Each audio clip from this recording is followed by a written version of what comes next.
My classroom was my sanctuary, my haven. For 15 years I poured my heart into teaching, into guiding young minds, into creating a safe space where every child felt seen, felt valued, felt capable of greatness. Mrs. Henderson, that's what my students called me, and it was a title I wore with immense pride. Teaching wasn't just a job for me, it was a calling, a sacred trust. I believed in every single one of my students, even the ones who struggled, even the ones who pushed boundaries. Especially those ones. But there are some battles you can't prepare for, some storms that roll in from outside the school walls, threatening to tear down everything you've built. My storm arrived in the form of a parent, a woman named Karen Miller.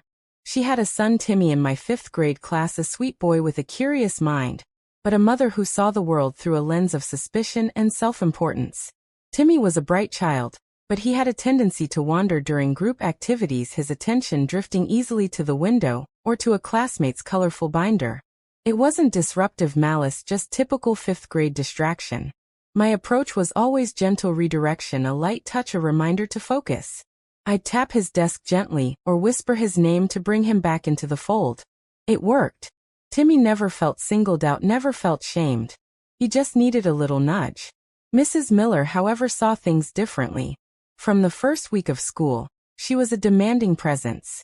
Emails about Timmy's seating arrangement, calls questioning my homework assignments, demands for daily updates on Timmy's progress, which often felt more like surveillance.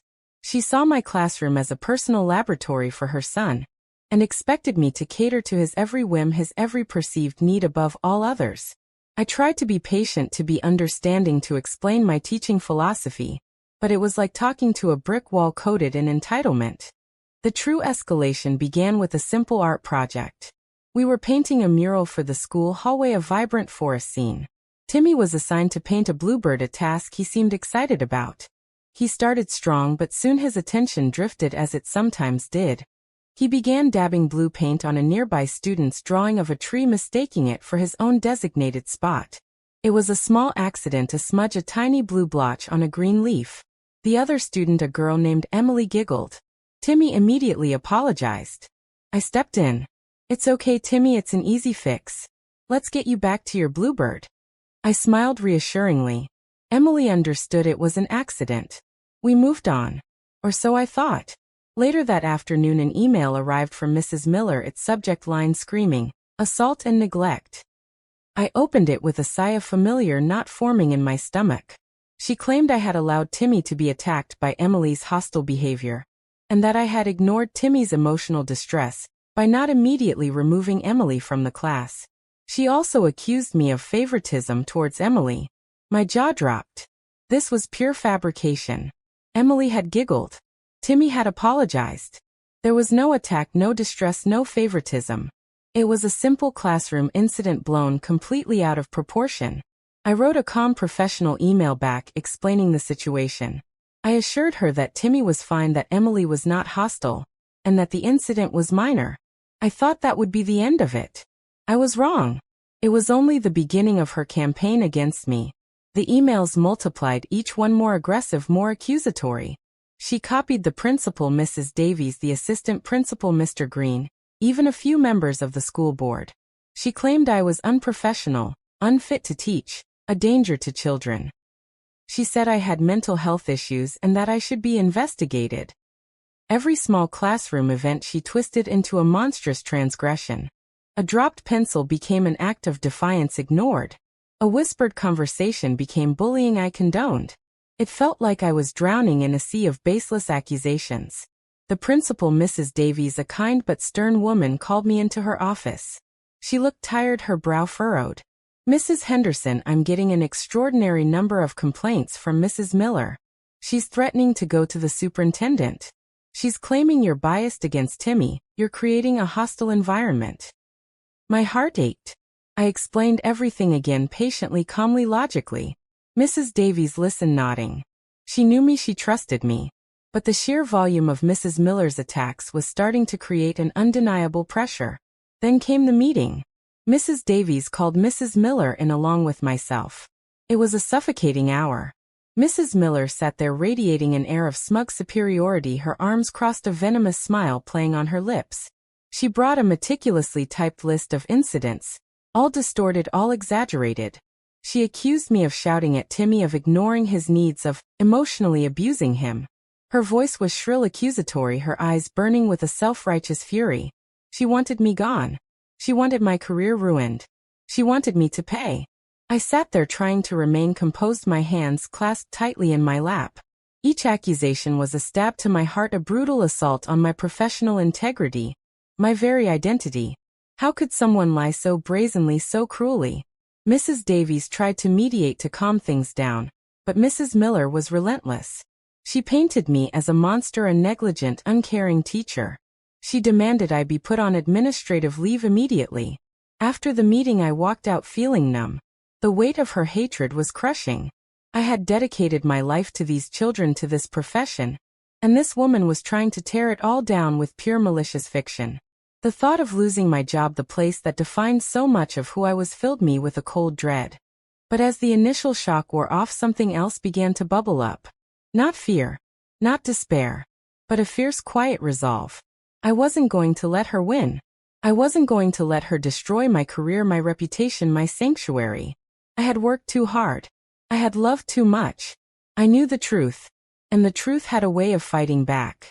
I went home that night and I started thinking. My classroom, my sanctuary. What was in my sanctuary? I had installed a small, discreet security camera in the back corner of my classroom, facing the general area where students worked. It was for my own protection, for documenting any major incidents, for reviewing classroom management strategies. It wasn't for surveillance of individual students, just a general overview. Most teachers had them now, a sad necessity in this litigious world. And I always kept the footage. Always. A spark ignited within me, a flicker of hope, a surge of righteous indignation. Mrs. Miller wanted proof? I had proof. Real proof. Not her twisted narrative. My hands trembled slightly as I logged into the school's secure server. I accessed the archived footage for Timmy's class. I found the dates matching her incidents. I downloaded everything. Every single accusation she had made, every lie, every exaggeration. I had it all on tape. I spent the entire weekend meticulously reviewing the footage. The art project incident? There it was. Timmy accidentally dabbing paint, Emily giggling, my gentle redirection. No hostility, no emotional distress, no favoritism. Just a normal classroom moment. Her claim that I shouted at Timmy? The footage showed me speaking in a calm, measured tone. Her claim that I ignored Timmy's needs? The footage showed me actively engaging him, helping him refocus. It was all there. Crystal clear. Undeniable. I also compiled all of Mrs. Miller's emails, printing them out page after page of her escalating harassment. I built a case. A fortress of undeniable facts. On Monday, I walked into Mrs. Davies' office not with a plea but with a quiet confidence. Mrs. Davies, I believe I have something that will clear up Mrs. Miller's complaints once and for all. I handed her a sleek USB drive. This contains all the relevant classroom footage. I've highlighted the moments Mrs. Miller refers to. Mrs. Davies took the drive, her eyes widening slightly as she looked at my calm, resolute face. She knew. She simply knew. Later that week a new meeting was called. This time it wasn't just Mrs. Davies and Mrs. Miller. This time the entire school board was present. They sat around the long polished table, their expressions serious, grim. Mrs. Miller was there too, her posture still rigid with self-importance, her smile still smug. She thought she had won. She thought I was on the ropes. The meeting began with Mrs. Miller launching into her familiar tirade. Her voice shrill, her accusations flying.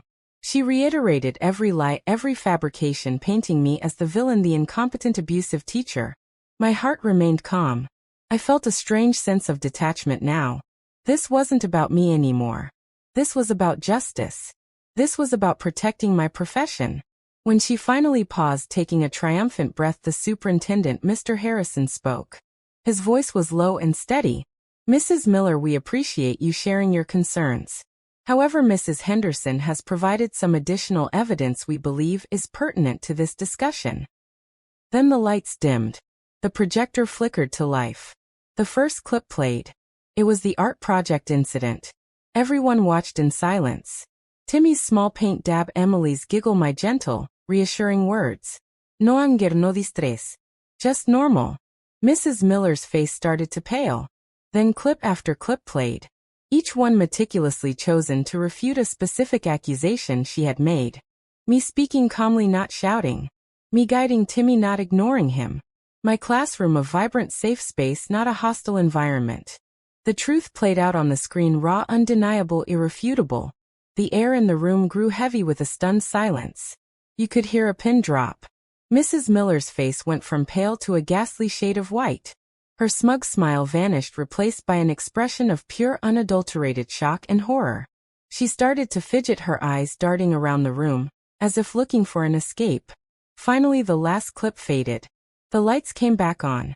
The silence was deafening. Every member of the school board, every administrator, every person in that room was looking at Mrs. Miller with a mixture of disbelief and utter contempt. Mr. Harrison cleared his throat. Mrs. Miller, based on this comprehensive footage, your claims against Mrs. Henderson are demonstrably false. Furthermore, your repeated attempts to discredit a dedicated teacher based on these fabrications constitute harassment. Her mouth opened to protest, but no words came out. She was cornered. Exposed. Defeated. The school board voted unanimously. I was completely cleared of all charges. Mrs. Miller, on the other hand, received a formal letter from the school district. It wasn't just a reprimand. It detailed her harassment, her false accusations, her attempts to disrupt the learning environment.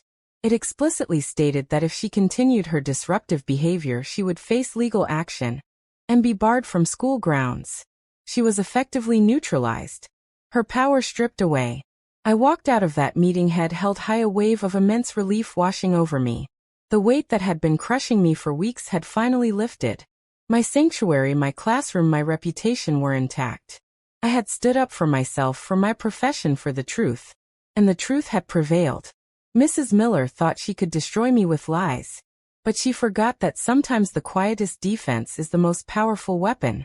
And sometimes the best revenge is simply letting the undeniable facts speak for themselves.